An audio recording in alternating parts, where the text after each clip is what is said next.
Ok, c'est bon. Vas-y, bah c'est bon, Jamaz, D'accord, très ça bien. marche. Je coupe mon micro. D'accord. Salam alaikum. Donc, bonsoir à vous toutes et à vous tous au sein de la room, ensemble contre le nouvel ordre mondial.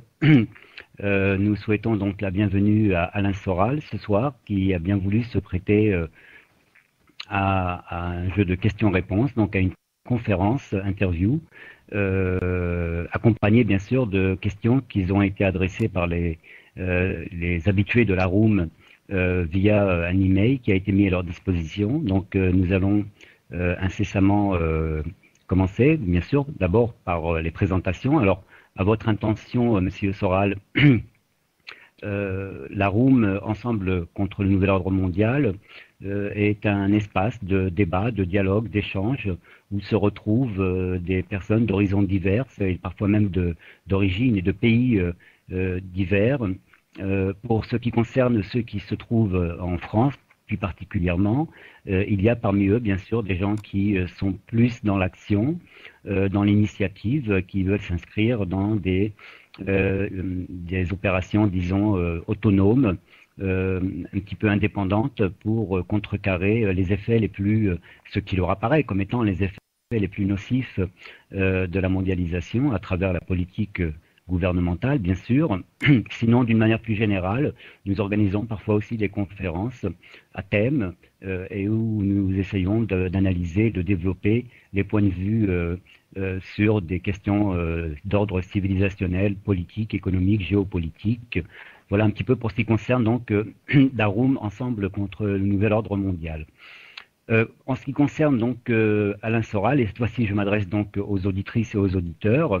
Alors il faut savoir que Alain Soral, de son nom complet, donc je cite bien sûr une partie de sa biographie, Alain Bonnet de Soral, essayiste, journaliste, sociologue et réalisateur français, semble-t-il également titulaire de la nationalité suisse, né le 2 octobre 1958 à Aix-les-Bains et se présentant comme un intellectuel français dissident. Donc je vais quand même essayer de résumer parce que sinon la biographie est très longue. Alain Soral apparemment a eu un parcours assez dense et plutôt riche. Donc c'est un personnage qui est autant dans la littérature, dans la sociologie, dans la création artistique aussi, mais qui est aussi dans le monde politique en tant qu'acteur, bien sûr, donc et qui a eu un parcours assez on peut dire erratique, militant du Parti communiste dans les années 90, membre du comité central du Front National, en charge notamment des affaires sociales et du problème des banlieues en novembre 2007, jusqu'à son départ le 1er février 2009. Il préside depuis 2007 Égalité et Réconciliation, association nationaliste de gauche, dont il est le fondateur et exprime ses vues toutes les quinzaines, en tant que chroniqueur au journal Flash. Il se présente aux élections européennes de 2009 en Île-de-France en 5e position sur la liste antisioniste conduite par Dieudonné. Pour la question un peu plus privée, disons, marié, il vit à Bayonne et est instructeur fédéral de boxe anglaise. Il a pour sœur l'actrice Agnès Soral, hein, notoirement connue. Alors, je passerai sur les détails, bien sûr, parce que ce serait très complexe et puis un peu fastidieux. Sinon, je voudrais citer quand même ses principaux ouvrages publiés, donc, si vous permettez. Voilà.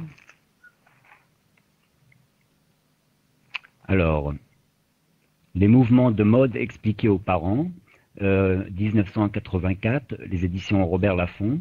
Le jour et la nuit ou la vie d'un vaurien, édition Calment-Lévy, me semble-t-il, édition blanche, pardon, 2001.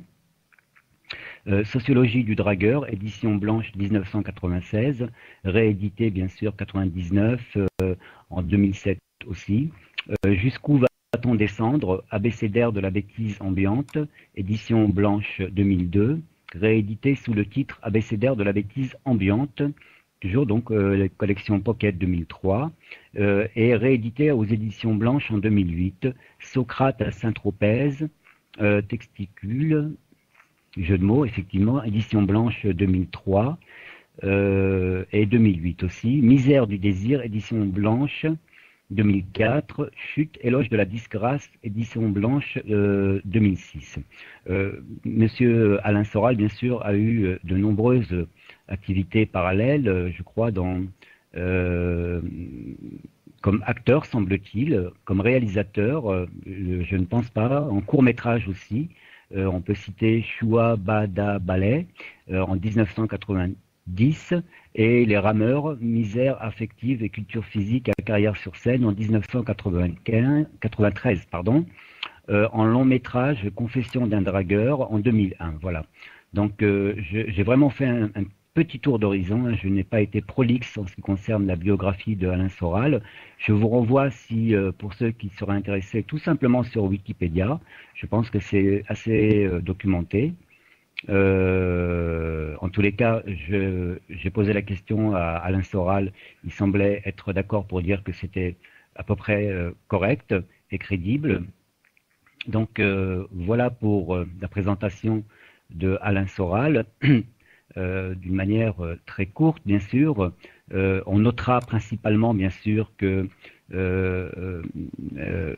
la médiatisation a pris une ampleur peut-être plus importante avec cette campagne électorale dans le parti antisioniste, peut-être du fait aussi de la conjoncture internationale, et puis aussi peut-être aussi du fait que il y a, semble-t-il, une désaffection assez marquée des citoyennes et des citoyens en France par rapport au monde politique. Ce sera d'ailleurs un des aspects que nous allons débattre avec Alain Soral. Alors pour ma part, bien sûr, et en dernier ressort, donc je me présente, Jamaz, journaliste d'investigation, autodidacte, tout à fait indépendant de tout organisme, que ce soit étatique ou privé. J'agis donc en fruits et c'est donc moi qui vais interviewer ce soir via vos questions, mais via aussi certaines questions que j'ai élaborées personnellement, donc Alain Soral. Bonsoir Alain Soral, auriez-vous un mot à dire à l'intention des auditrices et des auditeurs avant que nous commencions? Bonsoir déjà, j'espère que vous m'entendez. Oui? Allô? Oui, ça devrait aller Alain Soral. Oui, vous m'entendez? Oui, je voulais vous remercier de m'avoir invité à ce débat. J'ai accepté parce que j'ai entendu celui que vous aviez eu avec Michel Collomb, qui m'avait semblé de bon niveau. Michel Collomb est un homme dont je respecte beaucoup le travail, donc je me suis dit passer après Michel Collomb, c'est pas mal. Voilà.